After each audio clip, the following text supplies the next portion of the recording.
ঝাড়গ্রাম রাজবাড়ি। অনেক দিন ধরেই এরকম একটা জায়গায় যাওয়ার ইচ্ছে ছিল, কিন্তু যাওয়া হয়ে ওঠেনি। চারপাশ এতটাই শান্ত আর স্নিগ্ধ, আর তার সাথে সেই পুরনো দিনে ফিরে যাওয়া, রাজাদের ঘরে থাকা, তাদের লাইফস্টাইলের নিদর্শন প্রত্যেক মুহূর্তেই দেখা যায়।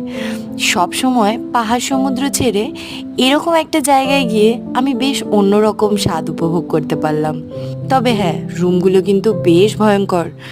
যদিও আমরা তেনাদের দেখা পাইনি, তবুও যদি কেউ একা থাকতে পছন্দ করো, নিজের সাথে সময় কাটাতে চাও, এটা কিন্তু তাদের জন্য পারফেক্ট জায়গা। একা থাকার সাথে সাথে তোমাকে কিন্তু একটু সাহসীও হতে হবে, তবেই তুমি ওই রুমে একা একা থাকতে পারবে, না হলে নয়। আর এই যে ফটোতে যাকে দেখছো, এনার রুমেই আমরা ছিলাম।